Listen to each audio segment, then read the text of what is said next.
this message is really, really important to me because I can identify with it so much. And I'm going to be sharing a small part of my testimony, or basically the turning point in my testimony to where I am today. Uncle Etienne, is that Uncle Etienne? I love your sunglasses. Sorry, I just have to stop the sermon and acknowledge. Can you please stand?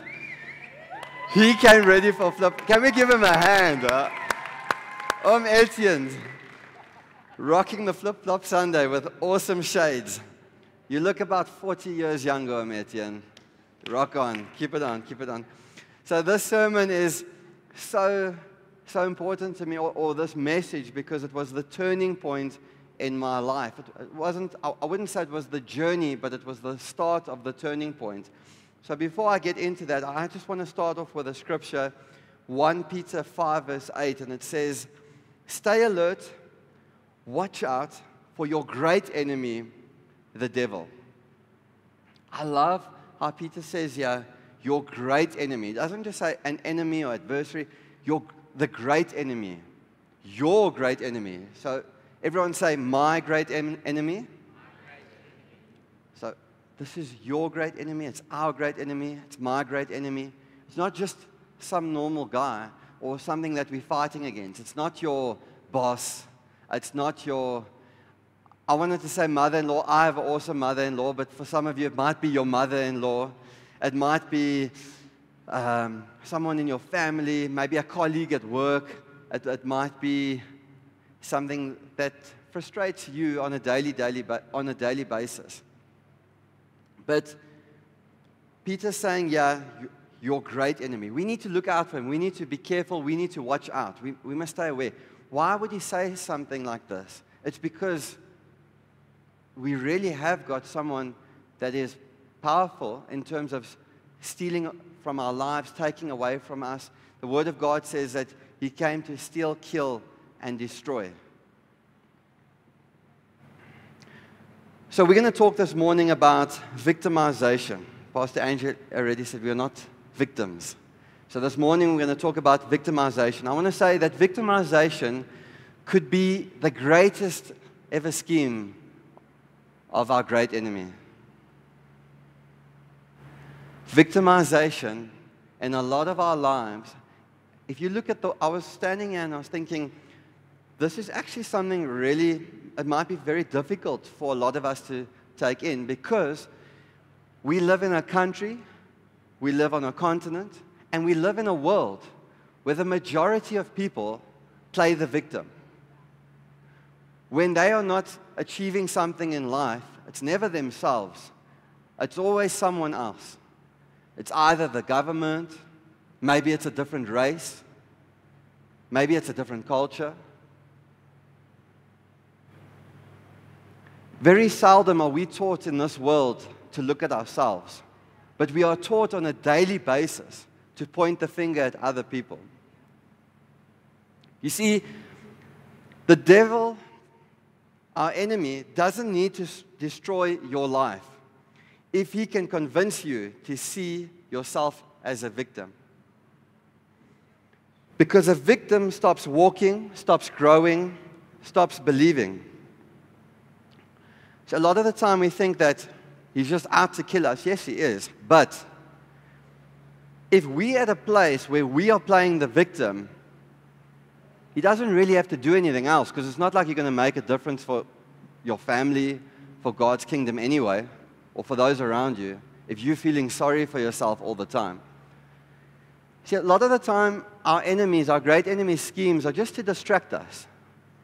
You know, to get our eyes off where it should be and get it on other people.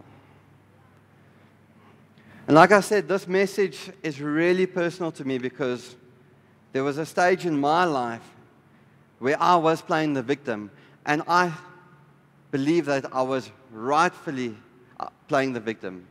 That I was rightfully so. You see, during my divorce or after the divorce, I'm not going to go into detail, but I'm going to talk about the part afterward. I started going for counseling. I had an awesome counselor, absolutely incredible lady. And I had every reason, I feel, to feel wronged. I had betrayal. There was mistreatment. I was emotionally abused. I was verbally abused. And not just for a short period of time, but for many years. There was real pain. It wasn't like I was imagining the stuff. The stuff was real. And she definitely helped me unload how I was feeling and what I went through. She actually even opened my eyes to certain things that I wasn't even aware of what had been done to me, of where I was a victim in so many areas. And we went through this process, and it really felt good to share things, get things off my heart, because I'd gone from protecting the person to actually my eyes being open and realizing what had actually happened to me. And actually what I went through was sick. It was so wrong. It was disgusting. And I started playing the victim, and rightfully so. Everything I shared was the truth. You know, I started talking to one or two people. Yeah, this happened and this happened. And, you know, the usual response of, yeah, I can't believe you went through that. That's terrible. I feel so sorry for you. And I started embracing this new identity of being a victim. Because when you're a victim, boy, do you get a lot of attention. And it's nice, you know, and you feel sorry for yourself, and people feel sorry for you. You know, you get a lot of affection, you know, even from guys. Hey, man, yeah, bro, sorry, yeah, what you went through. Yeah, what a horrible person. Yeah. And one day, I went for counseling. She asked me how was my week, because I was going on a weekly basis in the beginning. And she always sat down opposite me, chairs slightly tilted as it should be. I don't know if it's just a lady thing or if it's a counseling thing, but there's always nice cushions on the couches. Is it a lady thing? And you sit down and you hold the cushions and you play with it. I don't know if it makes you feel safer. So anyway, I'll never forget, I was sitting in her lounge, beautiful furniture, yeah, such comfy couches, really comfortable to get you to open up. I was sitting there holding my cushion. And she always had her notebooks that she was writing on. She wears glasses whenever she reads. She would put them on.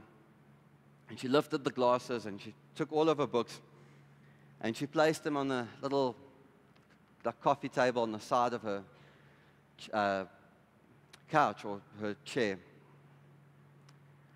And she said, Shay, I'm going to say something that might hurt, or it probably will hurt. But she asked me the question, do you want to receive victory? Do you want to carry on feeling this way for the rest of your life? I said, no. So she asked me a crucial question at the stage of my life that I was in. So she looked me straight in the eyes and she said these words, everything you're saying is terrible. And then she went on to share all the terrible things that had been done to me. And then there came a big but. She said, but what inside of you allowed this to continue for so long? She asked me the question, okay, all this happened to you for so long. What is inside of you, Shay, that allowed someone to treat you this way and for you to put up with it for so long? And she went on to say, if you don't deal with this, Shay, your next relationship, your next marriage, the next person might do the same thing to you again. Because at the end of the day, yes, you didn't do it, but you allowed it. And you obviously don't know your self-value and your self-worth for someone to treat you that way. And that's a difficult stage. I've gone through months of all this, you know, feeling sorry for myself, playing the victim, getting so much attention from the people I opened up to. And now all of a sudden, she took out a mirror. And let's say I had this mirror, and I had been putting it on everyone else or on another. The way she spoke to me. You know, the way. Did you see the way she spoke to me? Did you see the betrayal? Did you hear the affair was carrying on for around about a year that I'm aware of? She hid it from me for about about a year, and I just put this mirror in. What my counselor did, she turned the mirror back around, and I had to look myself in the face and what did I do? What did I allow? What is inside of me that allowed that to happen? Yes, it's wrong what's happening over there, but I allowed this for so long. As you can quite imagine, I didn't enjoy that counseling session as much as I enjoyed the others. But I knew she was right, and the Holy Spirit convicted me then and there. That question that she asked was so valuable. And that was the turning point. I wouldn't say I was 100% fine, but that was the turning point, the starting point, and where I started looking at myself and where do I need to grow and where do I need to heal to get victory. Lamentations 3 verse 40 says, instead, let us test and examine our ways. Let us turn back to the Lord. Church, today we're going to examine our ways. We're going to test everything. You see, that question hurt, but it healed. That question started the healing in my life because it forced me to take my eyes off the offender and put my eyes on myself. You see, growth begins the moment blame ends. Our theme for this year is growth. You cannot grow if you are blaming people the whole time, blaming circumstances, blaming a previous church or churches of what they've done to you. Maybe a leader in the church. And I'm not standing here and saying that isn't wrong what they did. Hey, what I went through was terrible. It was horrible what the person did. I wouldn't want that or wish that upon my worst enemy. But we are not going to grow if we look at the offenders the whole time. We have to look at ourselves because that's where growth begins to take place. It takes place when we stop blaming other people. And I'm not saying we have to lie. We can still acknowledge the truth, but we have to look at ourselves first. So we're going to look at a spiritual root, which is definitely victimization. And victimization is a strategy of hell. Satan's agenda has always been the same. He wants to get you to see yourself as powerless. Because if you're blaming other people, you are saying, I don't have the power to change.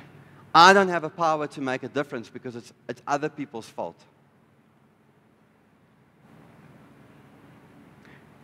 You see, if he can make you believe that I am the way because of what they did, then he no longer has to attack you. You will stop yourself from moving forward. If you've hit a point maybe in your life where you've stagnated a bit and you haven't seen the growth that you wanted, it could be because you've been playing the victim and you've maybe allowed for a spirit of victimization to come in. You see, you cannot move forward if you're blaming other people. Victimization becomes a spiritual cage. You blame others. You justify stagnation. No, I am where I am because of them, of what that person did to me. You avoid responsibility, and you wait for someone else to rescue you. But Scripture teaches the opposite. God never partners with blame. God partners with responsibility. He cannot partner you if you're blaming others. But if you take responsibility, He will partner you. And He will do the majority of the work, which is beautiful. Our Heavenly Father that we serve, He will do the majority of the work. But we have to take responsibility first. I think that it's the soil that God needs to start planting, growing stuff. Why some people grow and some don't. Everyone faces pain. Everyone here faces pain. Everyone faces betrayal. If you're feeling alone here today that you've gone through something else, I can guarantee you there's someone in this building with a similar story to you. Everyone has a past. Everyone has a story. You know those stories that we tell? Everyone has a story. So why do some rise and some remain stuck? It's not because of talent. It's not because of an upbringing. It's not because of resources. It's because one side has embraced the spirit of playing the victim, of victimhood. That's why they're stuck. And then there's another side who have embraced responsibility. And they're living in victory. They're moving forward. They're getting the increases. They're getting the promotions. Their family seems to be doing well. We can't play the victim and expect to get the reward of the victors that take responsibility, that are hard on themselves, that push themselves, that look at themselves honestly in the mirror and say, Lord, I need to change. There's maybe something here. I need to forgive the person. Just maybe simply forgiving someone will take you from that side to this side. It's not something major. It's not hard work. Jesus will do it for you. But you need to, Jesus, what is inside of me that you want me to work on today? Or maybe in the coming year? Maybe before the year ends. Maybe there's someone or a group of people I need to forgive.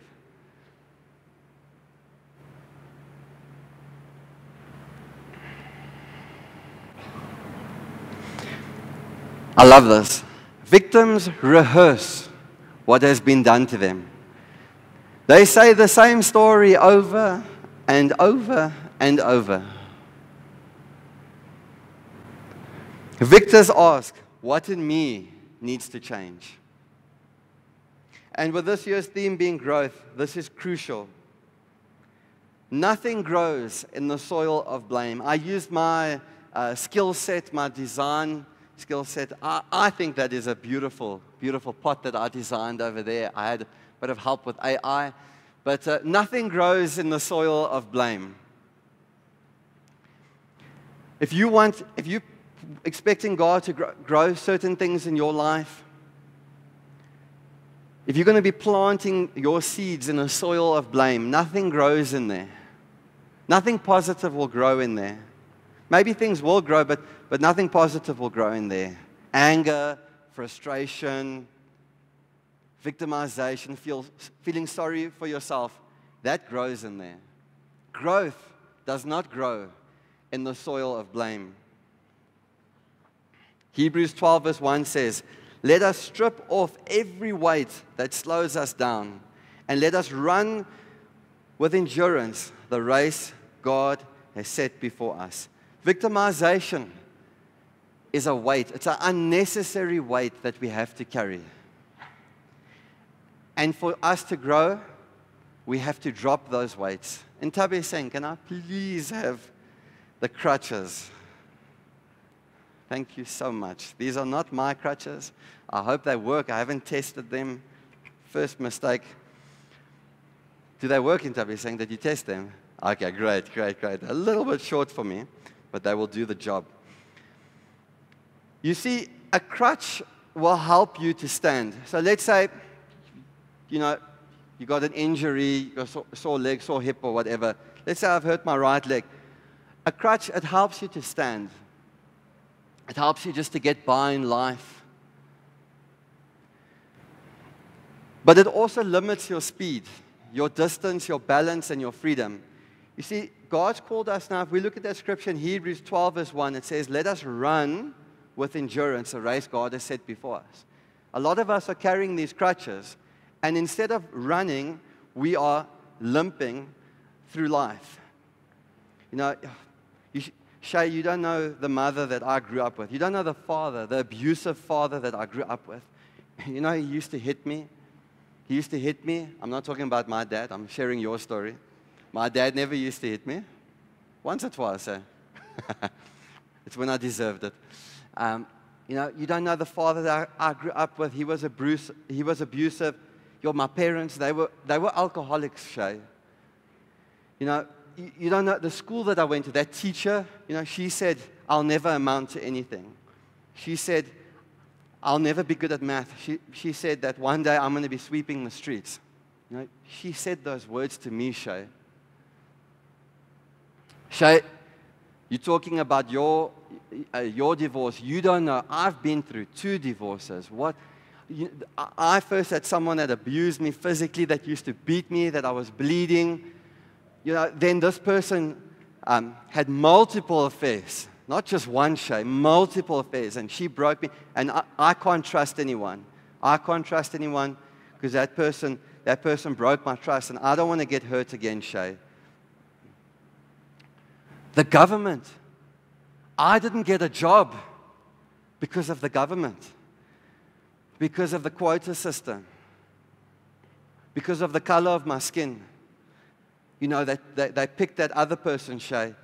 You know, because he's a male and I'm a female. Shay, you know, my family history, you know, I grew up, you're saying, Shay, that other people had abusive parents. I grew up without parents. I didn't even have a mother, a father, a grandmother. I grew up in a foster home. Guys, you're still going to stand with these crutches, but you're not going to achieve anything great for the kingdom of God if you're walking around with these crutches. You might even be moving forward, but you're going to be moving forward very slowly. You see, victimhood is a spiritual crutch. It feels justified. It feels comforting. When you have these crutches, you feel safer. When you play the victim, you feel safer because it's not your fault. It makes people feel sorry for you. And like I said, it's nice when people feel sorry for you. It feels good. But crutches come with a price. You will never walk far, fast, or freely with them. You cannot experience true freedom if you're walking with crutches. You might not have two crutches, you might have one crutch. But what happens is when you've got one crutch that you're holding onto, you're going to move in circles. You're never actually going to go forward. You're just going to be moving in circles. So you might think you're moving forward, but at the end of the year, you're at the same place where you started the year because you've just been moving in circles. So church, this morning, God says, throw down those crutches. He doesn't want you to hold on to them, even if it makes you feel safe. Maybe it's been a story you've been carrying around with you for so long. This morning, He wants you to let go of it. The healing process might take time, like it did for me. I wasn't healed in that counseling session, but the growth started to happen in my life. John 5, verse 8 to 9 says, Jesus told him, stand up, pick up your mat, and walk. Instantly, the man was healed. For some of us, we need to rise up. We need to start walking. And instantly, you might receive your healing. You see, the moment you drop the crutch, you stop using your past as permission for your present. Hebrews 12, verse 2 says, we do this by keeping our eyes on Jesus, the champion who initiates and perfects our faith. I've heard so many people say, I need greater faith, I need better faith, I want to have faith that pleases God. You're playing the victim, you're not going to have faith that pleases God. You see, you can't look to God and be a victim. This is the most important part. You cannot look at your offender and look to God at the same time. You cannot blame people and believe God at the same time. His promises in your word that you are more than conquerors, that we are more than conquerors, that He wants us to, Paul writes that He prays that we will prosper in all things. That means all things all things. We cannot prosper in all things if we are blaming people. You cannot hold on to victimhood and walk in victory at the same time. It's one or the other. Why? Because Jesus is not a victim. He was wounded. He was rejected. He was betrayed. He was abandoned. And He was misunderstood. But He never carried a victim spirit. He said, no one takes my life from me. I lay it down. No one took Jesus' life from Him. He laid it down. He gave it up. He never played the victim. He had every right to. He was spat at. He was beaten. The people that He thought were His followers betrayed Him. The people that He prayed for and did miracles, They shouted out for him to be crucified. They chanted for him to be crucified, to be killed. Yet he never played the victim. He laid his own life down for us. You see, that is bravery, that is authority, and that is victory. He defeated the grave, and he sits now at the right hand of the Father. He reigns currently. And when you look at him, it is impossible to think like a victim and follow a victorious king. You cannot think like a victim and follow a victorious king at the same time. It just doesn't make sense. You have to pick one or the other. Either you choose to be a victim and remain where you are, because if you choose to follow him, you're going to start living in victory. You're going to start handling things differently, thinking about things differently.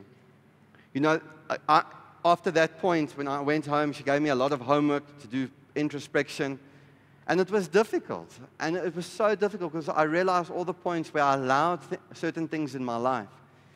But after that, when I started looking at myself, it was like, okay, but you know what?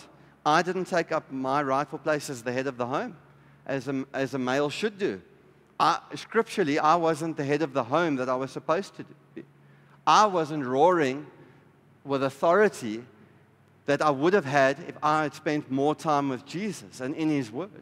I was listening more to the emotional abuse than I was to what my Heavenly Father said about me. If I was spending enough time in the Word of God, I'm being honest with you guys now. If I was spending more time in the Word of God, when those accusations of you're not good enough, you're pathetic, I would have known they were lies if I was spending time in the Word of God. Because that's not what my Heavenly Father says about me. That's not what the Word of God says about me. But because I wasn't spending enough time with Him, there was room in my life to receive other things. But if I was filled with Jesus, really filled with Him, spending time with Him, yes, I knew Him, I loved Jesus, but if I was filled with Him, in love with Him, that stuff wouldn't have made sense to me. I would have known it's a lie from the enemy. God is calling His people to take back responsibility. He's calling all of us to take back responsibility, to take back ownership, to take back authority. Guys, ladies and men, and young people, there's authority that God wants to give you. But you have to empty yourself from some things that you've been holding on to. You have to throw some things down for you to receive that authority. And He wants you, most importantly, to take back your identity, and that identity that He's given us, that our Father is a King of Kings, that Jesus is sitting next to the Father's throne at His right hand. You see, He lives there in victory. Jesus, yes, He was beaten and bruised and all that stuff, but He's living in perfect health in heaven, in absolute perfection, lacking nothing. And He wants us to take that identity. He's calling you to stop living from what was done to you and to start living from what Christ has done for you. Not what was done for you, or done to you, sorry, what was done to you. He wants you to live from a place of what He's done for you. If we truly understand what Jesus did on the cross, truly understand, He wants us to live from that place, because from that place, we are going to be more than conquerors. We're going to be seeing miracles. We're going to see peace in our households. When people walk into your house, Jade and I always say we love to go visit Granny, Pastor Angie. When we've had a rough day or something, we phone, Gran, we're on our way, we need to see you, can we come? No, of course. And we always leave there. And Jade always says to me, there's so much peace in Granny's house. That's living from a place of victory. She understands what her Savior did for her. So there's peace in that household. Maybe in your house you feel there's anxiousness, a bit nervous, a bit of fear. That household is not living from a place of what Jesus has done for them. So I want to close with a prophetic challenge. Some of you have built your identity around what someone did to you. Some of you are carrying crutches you should have thrown away years ago. Some of you have been stuck at the same mountain because you keep rehearsing the same story over and over and over. This morning, God is breaking the spirit of victimization.